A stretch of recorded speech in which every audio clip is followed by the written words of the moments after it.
All right, if you had to wager a guess about the most dangerous chapter in Project 2025, this is the 922-page conservative playbook for a new Trump administration, what would it be? Chapter 17 on the Department of Justice? That's pretty bad.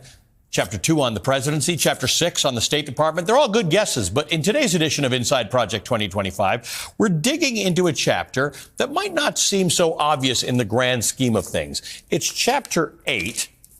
It's titled Media Agencies.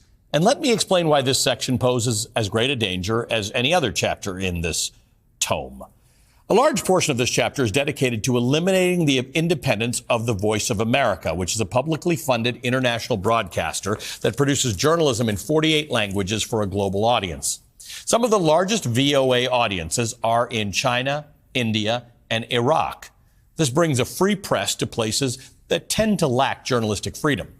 The VOA receives government funding while also remaining independent thanks to a so-called firewall between the executive branch and the U.S. Agency of Global Media, USAGM for short, which manages the VOA. And part of that firewall reads, quote, USAGM networks and their employees, including the heads of each network, are fully insulated from any political or other external pressures or processes that would be inconsistent with the highest standards of professional journalism, end quote. But as we all know, Donald Trump has big issues with professional journalism. He considers journalists an enemy of the people and dismisses reporting on his actions or his statements or crimes as fake news. He's long sought to control his own media apparatus in order to spew his nonsense unfettered, which is why his social media platform, Truth Social, exists. So it should come as no surprise that when Trump was president, his pick to run the U.S. Agency of Global Media, USAGM, Michael Pack, tried to exert his political influence over VOA reporting and revoke that protective firewall. Pack was ultimately stopped by a judge. Inside Project 2025 is a detailed plan for dismantling the Voice of America's independence more successfully. Page 243 of Project 2025 reads, quote, as an executive branch agency, the USAGM ostensibly should report to the president and coordinate activities with the National Security Council. The document also suggests placing it under the State Department. Now, that would transform the Voice of America from a reliable journalistic publication for global audiences to a personal propaganda machine for the president.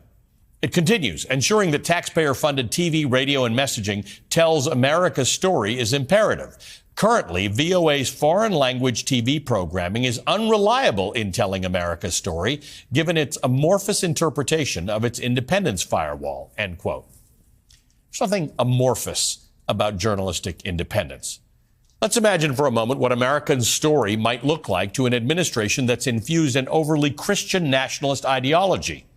What is America's story to a political movement that bans books and strips school curricula of Black, Latino, Native, and queer American history?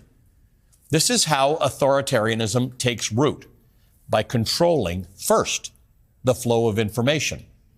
Trump's distaste for the free press won't be sated unless he is able to create and control his own state TV, and it will go far beyond the VOA and government-funded media. Trump has said he wants to look at revoking news network broadcast licenses. Last winter, former Trump official Kash Patel, who could potentially play a role in a second administration, suggested they would use the courts to go after media, to go after independent journalists. Chapter 8 of this book is dangerous because it's emblematic of the overarching goals of Project 2025, the end of political independence from the president anywhere in the U.S. government.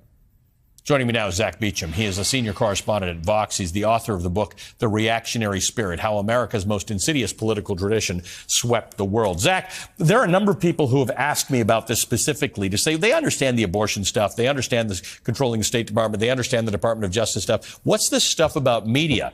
And all I remember is back in the old days when there were plain old traditional coups, you know, the one thing that always happened is the government took over the radio station because that's how they communicated with people. Yeah, I mean, it's funny, in a coup, right, that's the number one thing that you need to do first, right? Because you take over the radio station, you create a sense of inevitability. You can't be resisted because you control all the information. And, there's scholarship that shows that that's how coup plotters succeed. And if they don't take over the media quickly, then, well, the coup fails. But this isn't like an old military coup where you just sort of project your message and then you win. The way that authoritarianism works in backsliding democracies, and I talk about this a lot in the book that you just showed, is that they slowly, over the course of time and through incremental measures, diminish the ability of various different segments of society to act as checks on the government's power. And the media is among the most important. So one example, in Hungary, which I think is the clearest case of a once strong democracy collapsing functionally under the weight of an authoritarian elected government, about 90% at least of the media in that country is controlled either directly by the state or by allies of the government in the private sector that were given to them. That control was given to them through the manipulation of government money and government powers. So when Project 2025 spends a lot of time talking about ways in which the publicly funded media should be changed to be brought under political control, which it does, by the way, not only with the Voice of America, but also with the Corporation for Public Broadcasting, which covers PBS and NPR.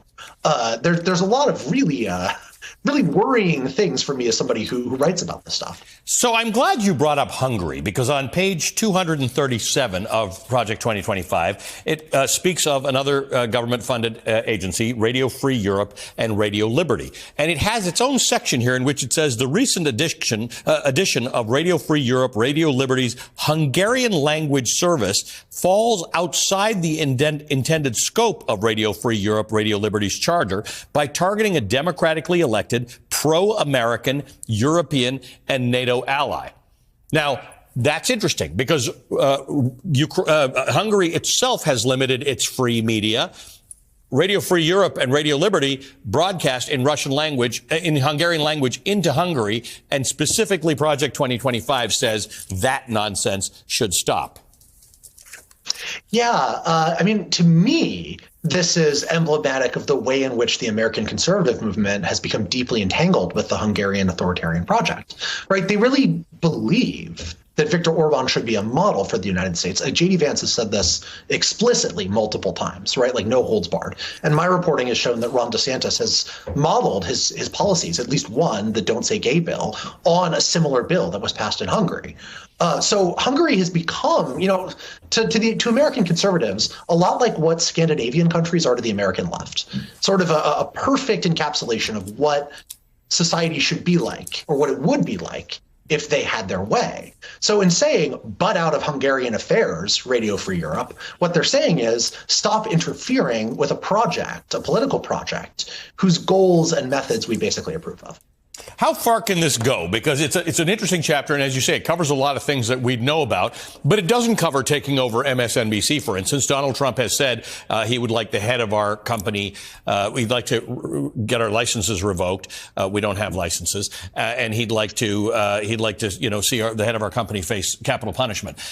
He doesn't have reach, and in theory, no matter what Project 2025 does, they can't yet go after privately funded media in America. Yeah, I mean, the way that this would work, and it's a lot harder in the United States than a country like Hungary, where a lot of the judiciary and regulatory agencies were brought quickly under control, is that you would punish and target the parent companies of various different media outlets. Trump actually did try to do this in his first term. He attempted to block a merger for Time Warner because he was angry about CNN's coverage. He wanted to punish Jeff Bezos and Amazon because he was angry about the Washington Post reporting. Neither of those efforts worked. But, and this is crucial when we're talking about Project 2025, they didn't work because, well, Trump was disorganized and there were checks on his authority elsewhere in the government. What Project 2025 does, and other documents like it, is give Trump a blueprint for how to wield power more effectively by getting his people in the right place. So that means these tactics, which are very familiar, in fact, that's currently why Israeli Prime Minister Benjamin Netanyahu is on trial for corruption. The biggest charge against him is that he abused regulatory powers to coerce or cajole a major media outlet into favorable coverage. Actually, he tried it with another one too, right? And Netanyahu is very much cut from the Orban mold. He's just been checked more effectively. So in this kind of behavior, Trump really is acting like some of the most concerning authoritarian leaders who've been elected in democracies in recent